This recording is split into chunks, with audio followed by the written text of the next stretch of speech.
No, don't. Which brings me to this very important tip. Get to know her down there. What you're going to do is take... Hello friends and welcome back to the channel. This is Tunola. If you're just seeing this hot chocolate for the first time, you're welcome.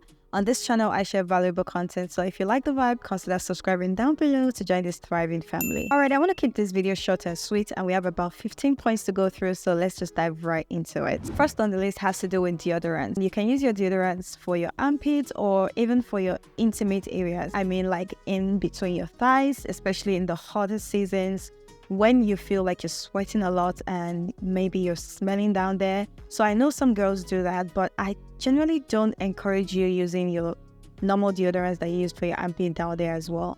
And when it comes to deodorants, people like to use deodorants even when they don't have their shower just to feel fresh, but that's pretty dirty. You shouldn't be using your deodorants when your armpit is smelling and dirty because you're introducing more bacteria into your deodorant. And when it comes to deodorants, for those girls that don't like to use deodorants, because for the longest time I was also very picky about the deodorants I use because of allergies and because it doesn't feel comfortable sometimes.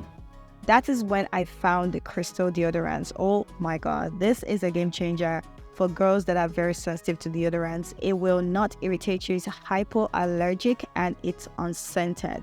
Crystal deodorants are as good, if not better, than the normal deodorants that we use out there. There are different brands, but this is the brand I currently use. All the products I'll be mentioning in this video, I'll be putting the pictures here or the links down below just to make it easier and faster if you guys want to check them out. Crystal deodorants are pretty easy to use. All you need to do is to put it through running water, and that's pretty much it. Apply it on your armpit, it dries off immediately and it keeps you fresh. It's actually pretty effective, and I find it really interesting that a crystal could work that way. Next tip is on our body wash and shower in general. So we definitely need to shower once a day at least. If you're in a tropical weather, you can shower twice a day. When it comes to showers and washing down there, it's always best to wash with water and a very mild soap.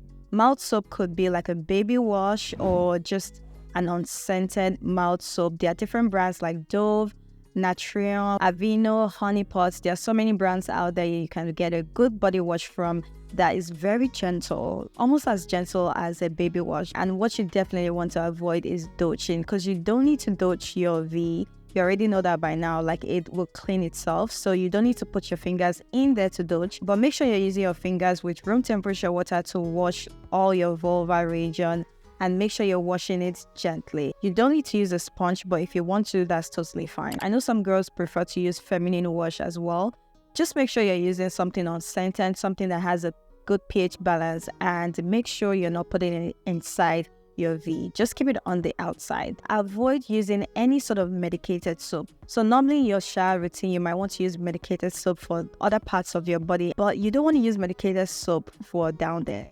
Also, you don't want to use bleaching soap for down there. Everything we're doing should be from a holistic point of view, trying to help our body to be its best self. Next tip is about using public toilets. When you're going out, you always want to make sure you're going out with a wipe. Honey Pot wipe is very good, but whatever wipe you're using, make sure it's like flushable wipes if you're going to be flushing it. If not, you can just discard it into the trash can. So because public toilets usually don't have the water and cup for you to wash after doing number 2 or number 1, you definitely want to be using the wipe and then use the tissue. The tissue doesn't really get everything out, but when you use the wipe to wipe that surface first and you're wiping from front to back, then you can use the tissue to dry it off. And the other tip I want to emphasize on is when you're coming back from your outings, you're coming back home and you want to wash down there with your hands, make sure you're actually washing your hands with soap first. Because when you go out, especially when you're using public places, or even if you drive in your car, I mean, you're going to be touching a lot of surface that is dirty. So when you're coming home, the first thing you want to do is to wash your hands first before peeing and before using your fingers and water to rinse off your vulva. Tip number 4 is all about your panties. Girls, it's time for a change. For the girls that have been using panties and bras for the longest time, it's time for a change. Take, for example, when you buy new clothes, you feel confident in them, you feel beautiful in them because they are new and they make you look good. Now, how much more your pants is, how much more your underwears. When you have good looking underwears, new underwears, you will also feel confident in yourself. from inside. Now, the next question is, how often should you wash your panties and your bras? Of course, for your panties, it's every 24 hours, regardless of you using a pant liner or not. And for your bras, it's about after every 3 to 4 use. I'm sure we already know we shouldn't be wearing panties to bed, right? You need to allow that place to breathe. And anytime you're choosing panties, always go for cotton material, because that's the best material that will allow your skin and your body to breathe through it. It's okay to wear lace panties and all sorts of lingerie materials on some days or special occasions, but you definitely don't want to sleep in them, and you don't want to wear them throughout the entire day because they can also get uncomfortable. And whatever panties you're wearing, you always want to make sure it has that lining inside of it, because you need that. Now, speaking of panties, do you generally wear panties when you go to the gym? I mean, for my gym girlies, do you or don't you? Because I'm just curious. I personally don't like to wear panties in the gym, so I would typically use a pant liner. But regardless of either you're wearing a panty or you're not, you're just wearing your gym pants, make sure to avoid keeping on your gym pants or your panties after the gym for a long period of time. Get it off as quickly as you can. The reason why I'm saying that is because moist clothing is not that good for down there. And when we go to the gym, sometimes we sweat a lot, even down there in between our thighs.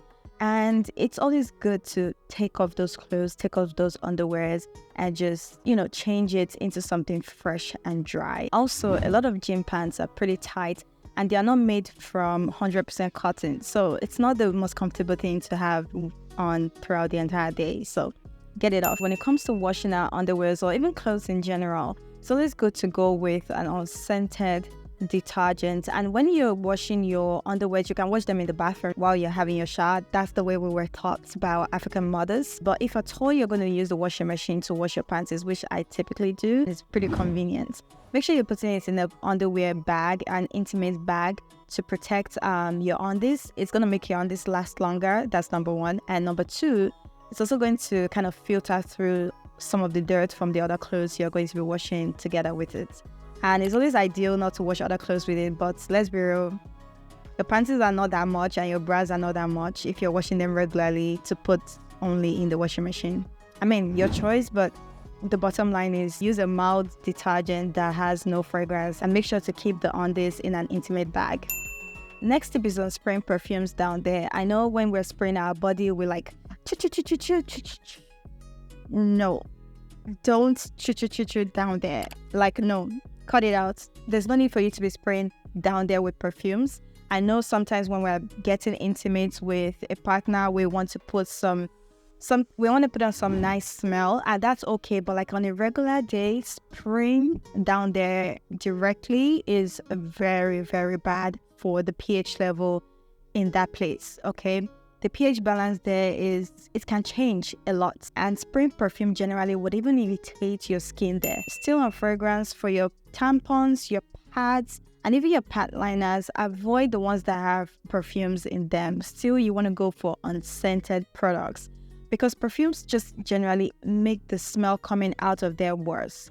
Because there's that awful smell when you're mixing perfume with bad odor. It doesn't work. If you feel insecure about the smell coming from down there, then there are other things that you can look at, which we're still going to touch on in this video. But generally, I want you to know that we all have a smell down there. It's totally normal. It's not a foul smell, but there's a smell. Which brings me to this very important tip. Get to know her down there. What you're going to do is take a mirror, lay down comfortably, and look.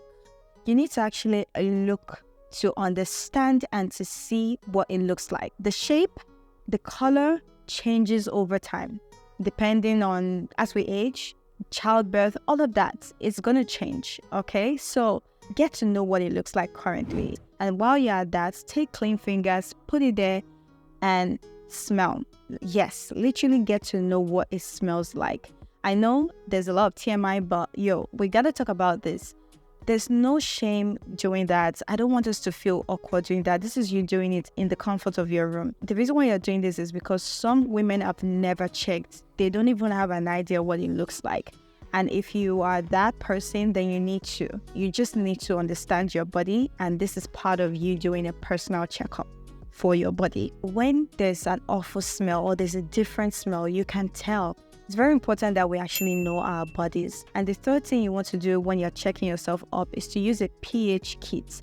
This is not compulsory, but it's helpful, especially for those that are constantly having infections. If you feel like you have a lot of yeast infection, if that place is very sensitive, then do a pH test. The thing about the girl down there is the pH level is almost everything, because the good bacteria are supporting the pH level to be acidic, depending on what you're eating, your health in general, the things that you're introducing down there. So it's always good to kind of keep an eye on it. Who isn't taking a probiotic supplement?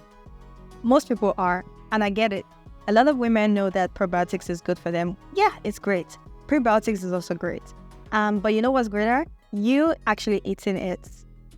Yep. It's pretty easy, and I can tell you, you would definitely see a huge difference in your overall health, not just for your girl down there, but also for your gut health and just your mood and everything in general, even for your weight loss. So this year, I've been consistently taking fermented foods, yogurt and kefir, like almost every day. So this is something that I typically make myself at home. I've shared some videos about this, but it's pretty easy to actually introduce probiotics into your food from fermented foods. I have a short on that, but if you want a full-on video, let me know. I'll definitely make one. But this is a great alternative for those that are not compliant with taking supplements like probiotic supplements, or you feel like it's expensive or whatever. You're also getting nutrients from the foods that you're consuming. Still on foods, if you tend to eat a lot of garlic, onion, certain spices that are really strong, then you want to start eating citrus fruits as well. Pineapples, orange, lemon. You need to start introducing this in your diet, even cranberry juice, because they will also help with the smell. There's a study about this, but I don't know how effective this is, but yeah, some girls swear by it, and it's not gonna hurt to introduce fruits like that into your diet anyway. Listen up, get on your Zoom, book your gynae appointments, because we need to do that. If you're above 21 years old, you need to do a pap smear test. If you've never done this before, trust me, sister to sister, it's not painful. It's pretty easy. You just need to go book one. And you need this because you need to understand if the morphology there, if everything down there is okay, if it's healthy. Because as long as you're having sex, you need to be doing pap smear, especially if you have multiple partners. You need to be doing pap smear every year, as long as you're above 21. If you don't have multiple partners, let's say you have one partner or you're abstinent. If you're abstinent, you can do it once in like 5 years, 3 years, depending on how long you're abstinent. But if you have just one partner, once every 3 years is good. But make sure you book a gynae test. Go check yourself, sis. Just do a blood test, do a pap smear. Don't overthink it. It's pretty easy. Last but not the least tip is oral hygiene. When it comes to oral hygiene, I have a full-on video on that, explaining different tips to you, but typically this is what every day should at least look like. In the morning, you wake up, your tongue scrape, because you need to get off the bacteria on your tongue that is causing that mouth odor and hygiene. You need to smell good, you need to look good. So get a tongue scraper, get it off.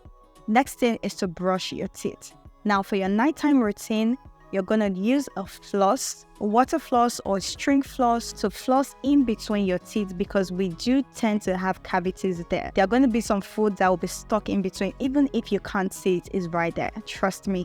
So use a floss first to get it off, and then brush the teeth afterwards. So that's pretty easy for oral hygiene. But if you want more information about that, check out this video. Anyway, that'll be all for today's video. Thank you so much for watching. And let me know if you found this video helpful. Definitely give it a thumbs up and comment below. I'll see you in the next one. In the meantime, keep shining. Bye.